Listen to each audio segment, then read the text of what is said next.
We did, I did read most of your letter to the committee, and we kind of talked about a few things, but certainly we're glad you're here. We know you're interested in these issues just like we are. So to you, Mr. Merrill.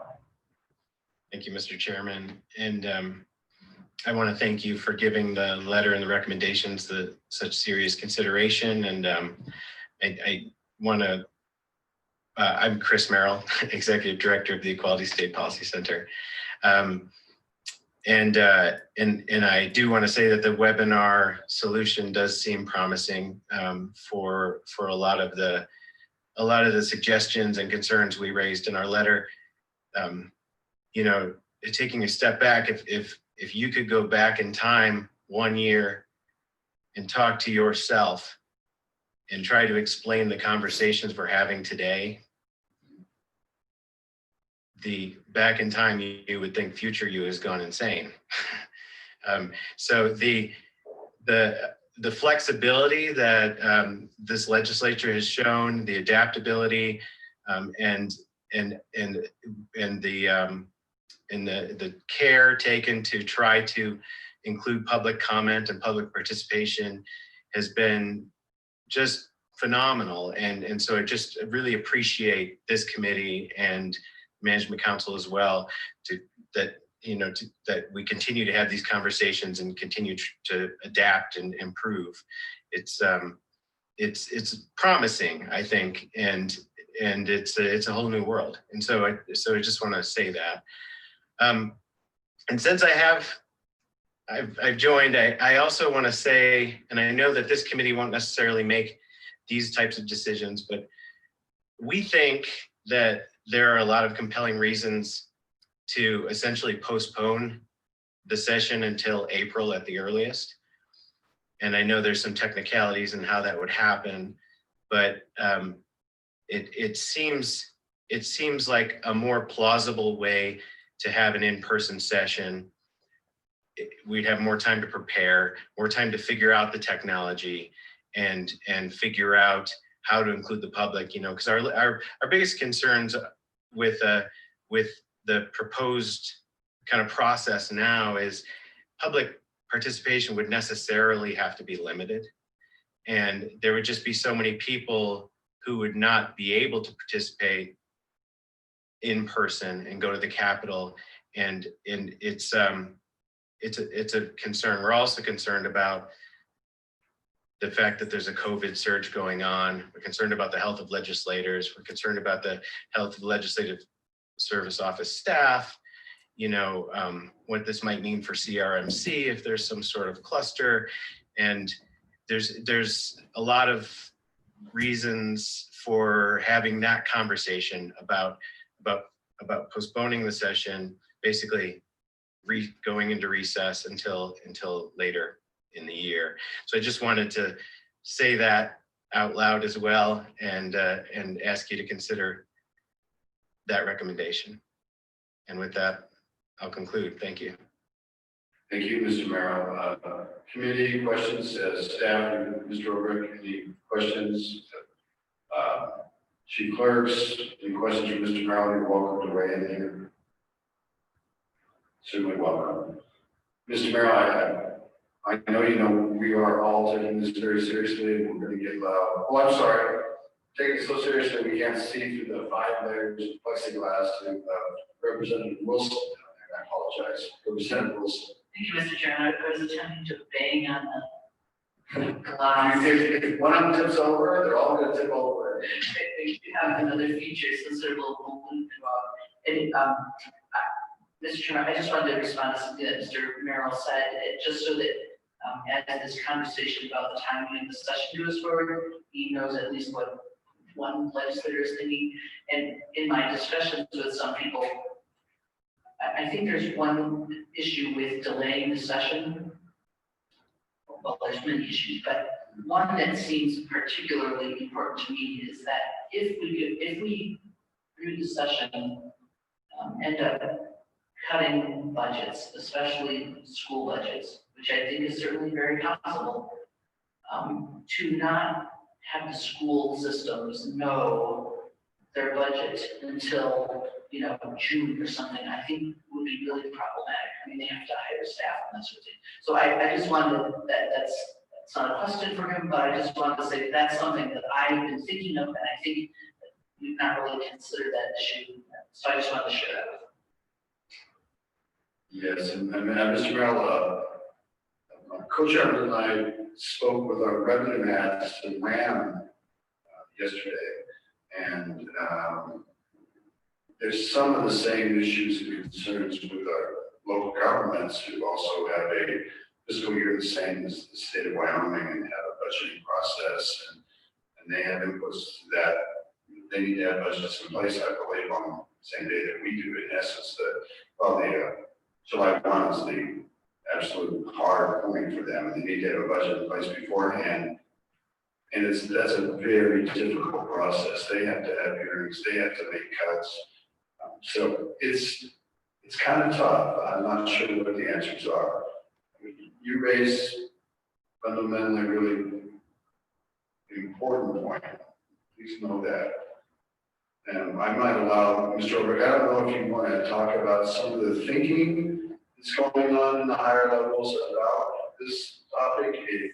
I don't mean to push you on the spot, but I think it's kind of appropriate if you can, and will. You bet, Mr. Chairman. So I mentioned at the Management Council at the last meeting the possibility of a delayed session. I'm working within the confines of the Wyoming Constitution and our budgetary process. I can kind of speak to what that might look like if we were to go that route. The Constitution requires that we gavel in for a general session second Tuesday of the odd year.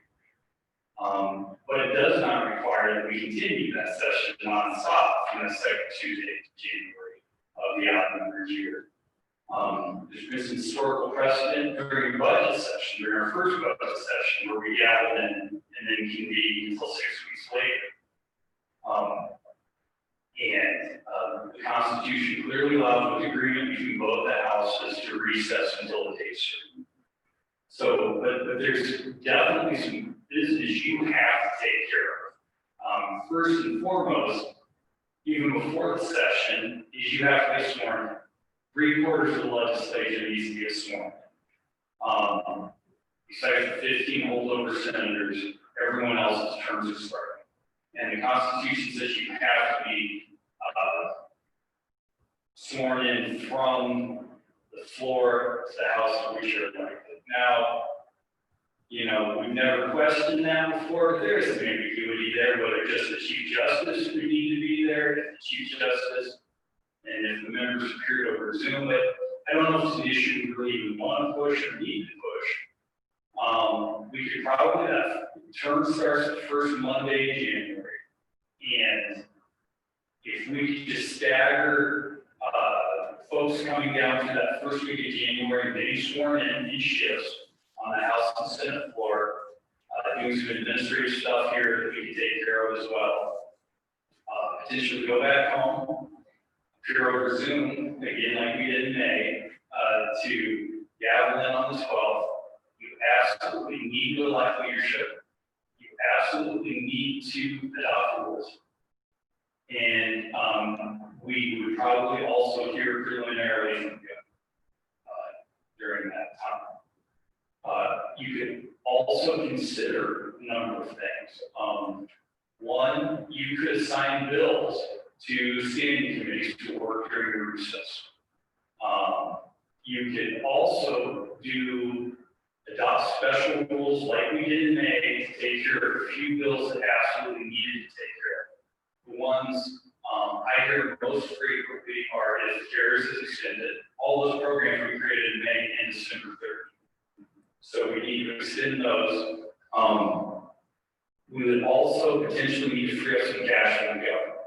Though the cash flow crunch isn't looking to be that bad, and maybe we can make it through April or May, but one potential thing to think about is the 1% statutory severance tax. It's due to go to the court district, at least a large percentage of it, of the PNTF, and whether we want to put that in the general fund or a special account to have that spent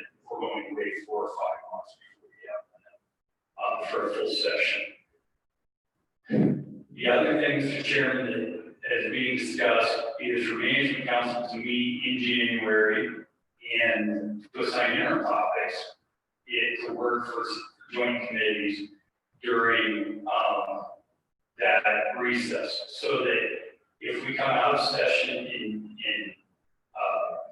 June, say, that we don't have the whole interim pack only in 6 months. And the big thing for me, and I think, Mr. Chairman, for you as well, would be redistricting. When we get those census numbers, we really need to start on redistricting as soon as possible. And there's other issues too that would need to be dealt with. Now, that would require a lot of commitment from the committees to keep 21 sessions separate from 22 interim. But I think our committees are up to that. And Mr. Chairman, the other issue is budget hearings, and when we get the appropriate time to do those, if the session delayed. But to Mr. Merrill's point, with numbers as they are in Laramie County right now, number of COVID infections, and as they are throughout the state, my confidence in being able to hold a session late each day in January. I think we'll be at the height of the flu season then as well. So if you're symptomatic with flu or COVID, you won't know. And so you get your test results back. And if we have one person in here with COVID, if we don't have universal mask wearing, you all know how this building gets during legislative sessions, packed between 500 and 600 people here every day. And quarantine orders would come down likely after the first week we need sessions. So thank you very much, Mr. Director Obrecht. It's kind of sobering. I have some hope that the instance lab tests, different quarantine protocol that comes online. I still think the vaccine is coming on November 1st, and it's on the back of from the post office. You look in envelope actually. We have a lot to get through till then. We will travel years between now and January, and years between now and June, actually. So, Mr. Merrill, I hope you have some assurance that this is being seriously and thoughtfully considered. Mr. Obrecht didn't even mention it, but another thing that has to be accommodated is governor's appointments. There has to be a confirmation process. You don't do that. They can be interim appointments, I guess, moving forward, but there's a lot to that package. I see the Representative Yen has his hand up. Let's go to you next, sir. Thank you, Mr. Chairman. Mr. Obrecht, just a quick question. I don't know if it was covered in the Management Council meeting, but if the county health officer in Laramie County instituted a mask mandate, would it cover the legislature and the legislative buildings? Right in your court, Judge Obrecht. Mr. Chairman, it's a good question and one that I'm not going to opine on. So I don't think you should. It's kind of, even the Corporations Committee is wrestling with the interplay between state health officers, county health officers. The law is not that clear, to be really honest. So I think we're all going to try to get through this and figure it out. For most local laws and legislature can kind of exempt themselves, but that's an excellent question, Representative Yen. It's going to be decided before we get here, that's for sure. Anybody else? Anybody else on screen, in the room? So, Mr. Merrill, I'll give you a parting word, and I think it's time for, we have a scheduled break for just a little bit, maybe 15 minutes, I think, but and opportunity for anybody else to address this before we break. Mr. Merrill. Mr. Chairman, again, thank you, and thanks so much for the serious consideration. I think we can look at this as an opportunity for to adapt and to be creative. And I think that, you know, this legislature has demonstrated the ability to adapt to changing circumstances and even make things better for the public along the way, potentially. And so, again, just appreciate the work of this committee and the work of the legislature in general. And I'm optimistic that we can be creative and solve all these problems. Thank you, Mr. Merrill. I second that too. Committee members, staff, especially our chief clerks, anything before we take a break?